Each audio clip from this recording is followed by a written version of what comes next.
तर मी Sidhu DSP kitchen मध्ये आपल्या सर्वांचं स्वागत करतो। तर नांदेडमध्ये सध्या 1 मार्च पासून ते 5 मार्च पर्यंत नांदेड जिल्हा कृषी महोत्सव 2023 चालू आहे। तर या कृषी महोत्सवामध्ये आज त्यांनी पौष्टिक तृणधान्य खाद्य महोत्सवाचं आयोजन केलेलं आहे। तर या महोत्सवाबद्दल आपण सरांकडून थोडंसं जाणून घेणार आहोत। धन्यवाद सर। 8 मार्च जागतिक महिला दिनानिमित्त महिला आर्थिक विकास महामंडळ व कृषी विभाग यांच्या संयुक्त विद्यमाने बचत गटातील महिलांनी उत्पादित केलेल्या वस्तूचे भव्य प्रदर्शन व विक्री मेळावा सुरू केलेले आहे। हे कार्यक्रम सोबतच कृषी महोत्सवाचं आयोजनही करण्यात आलेले आहे। हे कार्यक्रम 1 मार्च ते 5 मार्चच्या दरम्यान नवामोंडा नांदेड येथे घेण्यात येत असून इथं नागरिकांचे प्रचंड उत्साहात आम्हाला मदत मिळत आहे। लोकांचं प्रोत्साहन पण या ठिकाणी वाढत आहे। आंतरराष्ट्रीय तृणधान्य वर्ष 2023 हे डिक्लेअर झाल्याच्या नंतर G20चं अध्यक्षपद सुद्धा भारत देशाकडे आलेले आहेत आणि G20 मध्ये सुद्धा ज्या देशांनी सहभाग घेतलेला आहे त्या देशांना सुद्धा तृणधान्याविषयी महत्त्व कळावं या दृष्टिकोनातून भारत सरकारने हे अभियान पूर्ण भारतभर राबविण्यात येत आहे। त्या दृष्टिकोनातून महिला आर्थिक विकास महामंडळाच्या माध्यमातून बचत गटातील महिलांना तृणधान्याचं महत्त्व कळावं, त्याबद्दल जाणीव जागृती व्हावी म्हणून आम्ही 120 ग्रामपंचायतीमध्ये वेगवेगळ्या ठिकाणी तृणधान्याच्या विषयी आम्ही मार्गदर्शन आणि जाणीव जागृतीचे कार्यक्रम या ठिकाणी घेत आहोत।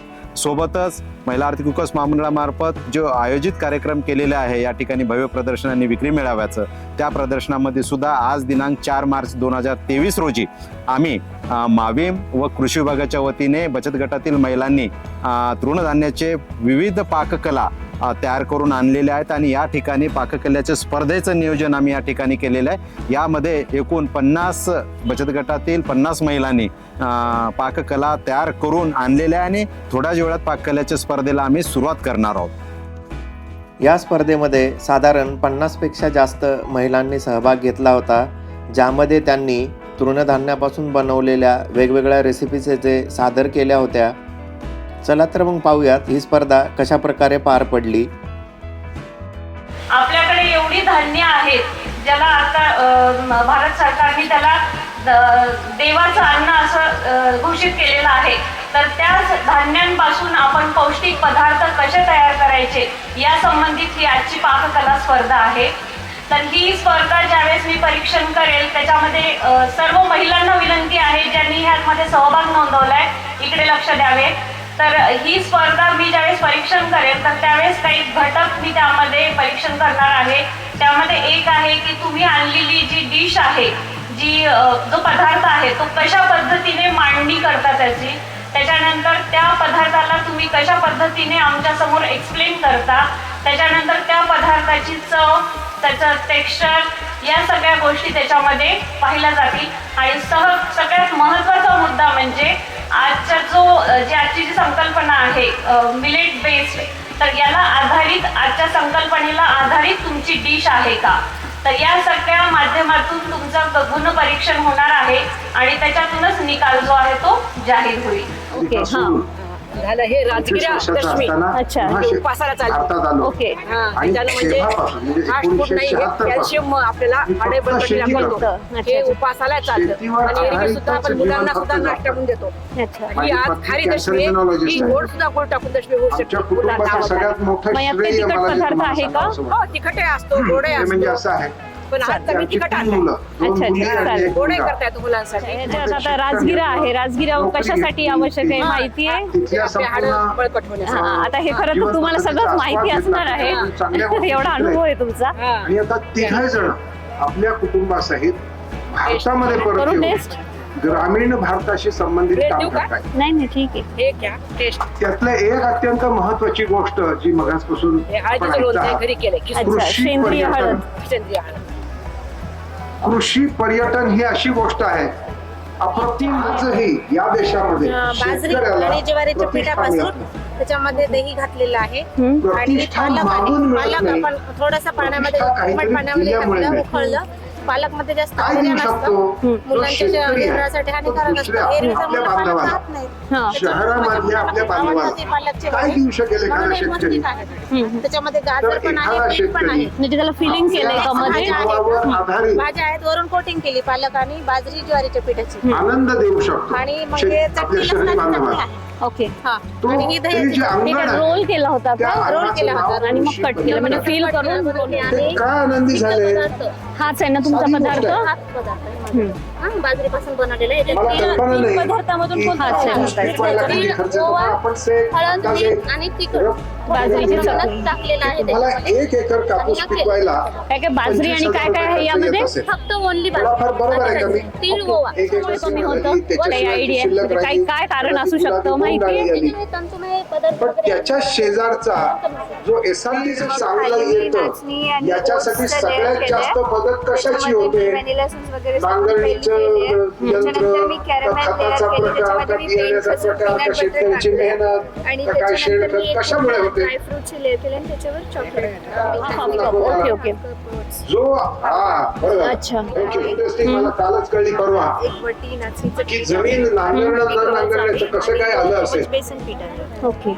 लसण जिरे देव आणि दानव आणि तीळ या 2 पार्टी होत्या पूर्वी, बरोबर. बीजेपी काँग्रेस.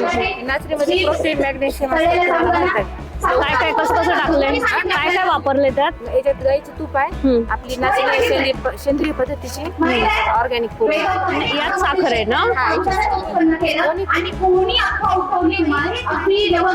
सांगा काय आहे? एकच सांगा पदार्थ कुठला घ्यायचा आहे?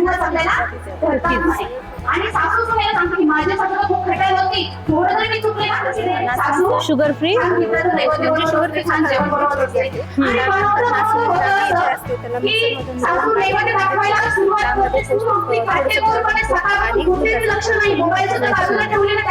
गुळ वापरता आला असताना?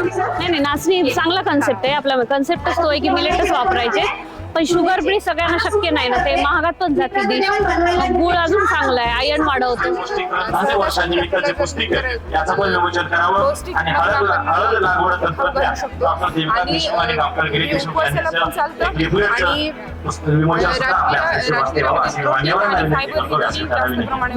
हे करतात.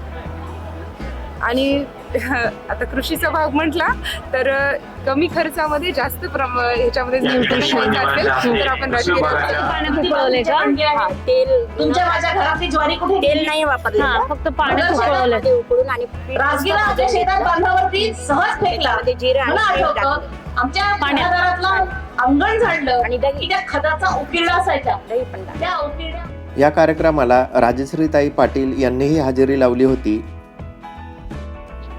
कृषी विभाग नांदेड आणि महिला आर्थिक विकास महामंडळ या दोघांच्याही संयुक्त विद्यमाने आज या ठिकाणी 4 दिवसांपासून कृषी प्रदर्शनाचं आयोजन केलेलं आहे. त्यासोबतच महिलांच्या विविध उत्पादनांचा, बचत गटांच्या मालाच्या बाजारपेठ मिळावी या दृष्टिकोनातून त्यांनाही या ठिकाणी व्यासपीठ उपलब्ध करून देण्यात आलं आहे.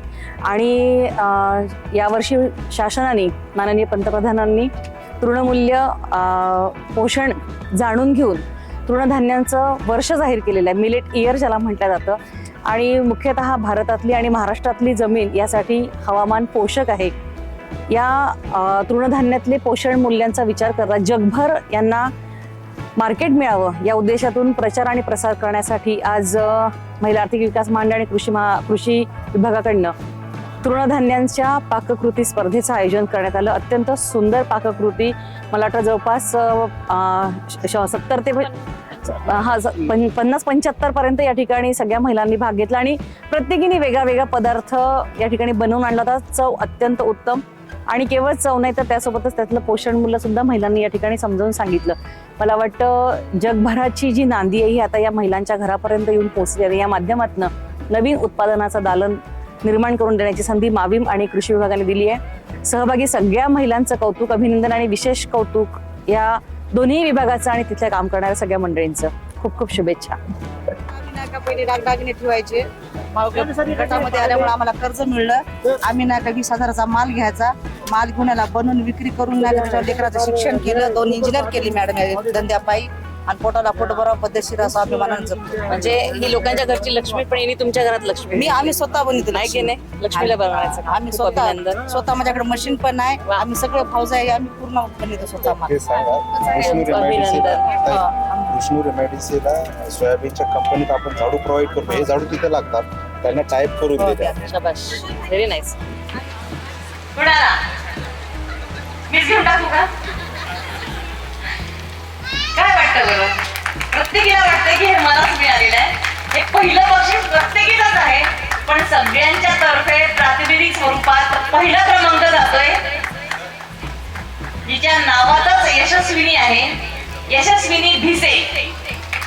आपलीपणाची धारणा मिळते. रसिको, तुमच्या काळ्यामधूनच आम्हाला जगण्याची प्रेरणा मिळते. तुमच्या काळ्यामधूनच आम्हाला जगण्याची प्रेरणा मिळते. या पारितोषिक विजेत्यांचं आपण काळ्यामधून जोरदार स्वागत करायचं आहे.